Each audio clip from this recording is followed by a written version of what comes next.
Instagram ও ফেসবুকে শিশুদের জন্য অনুপযুক্ত এবং পর্নোগ্রাফি কন্টেন্ট ছড়িয়ে পড়ার অভিযোগকে কেন্দ্র করে বড় পদক্ষেপ করল জাতীয় মানবাধিকার কমিশন। এই ধরনের কন্টেন্টের মধ্যে চাইল্ড সেক্সুয়াল অ্যাবিউজ ম্যাটেরিয়াল থাকতে পারে বলে আশঙ্কা করা হয়েছে। এই অভিযোগের তদন্তের জন্য মেটা কর্তৃপক্ষ এবং 8টি রাজ্যের ডিজিপিকে নোটিশ দিয়েছে জাতীয় মানবাধিকার কমিশন। কমিশনের সদস্য প্রিয়াঙ্কা কানুঙ্গো এক সাক্ষাৎকারে জানান, ইনস্টাগ্রামের মতো প্ল্যাটফর্মে অর্থের বিনিময়ে শিশু যৌন নিপীড়নমূলক সামগ্রী বা ছবি সরবরাহ করা ভারতের শিশু সুরক্ষা বা পক্সো আইনের অধীনে গুরুতর এবং শাস্তিযোগ্য অপরাধ। তিনি স্পষ্ট জানান, কন্টেন্টগুলির বিরুদ্ধে অপরাধমূলক তদন্ত প্রয়োজন এবং প্রাথমিক তদন্তে অভিযোগ প্রমাণিত হলে মেটা কর্তৃপক্ষের বিরুদ্ধে সরাসরি এফআইআর দায়ের করা উচিত।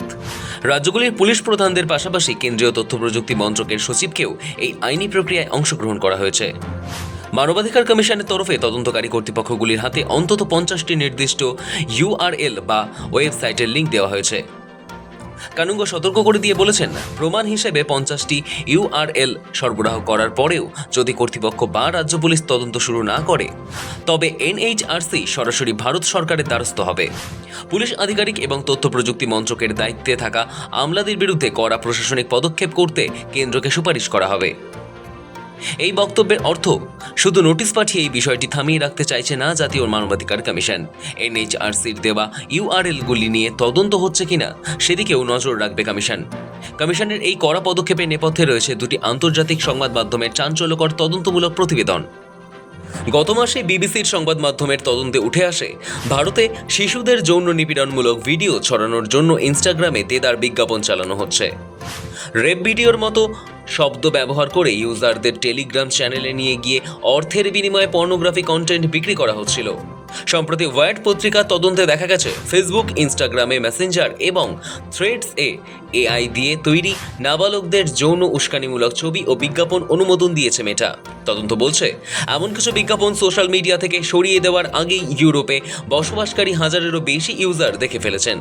এমনকি প্রযুক্তি ব্যবহার করে পোশাক বিকৃত করার এআই নোটিফাই টুলের বিজ্ঞাপনও রমরমিয়ে চলেছে মেটার প্ল্যাটফর্মে।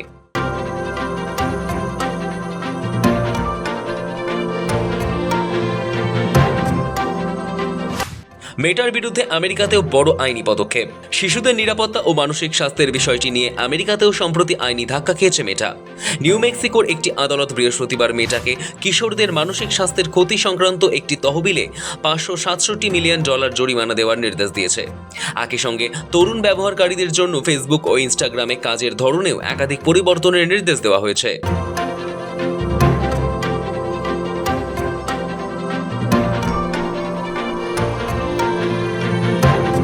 এই গুরুতর অভিযোগের জল গড়ালে সম্প্রতি মেটা প্রধান মার্ক জুকারবার্গ তাদের প্ল্যাটফর্মে শিশু নির্যাতন সামগ্রী, ডিপফেক কন্টেন্ট এবং পরিচালনগত ব্যর্থতার জন্য প্রকাশ্যে ক্ষমা চেয়েছেন।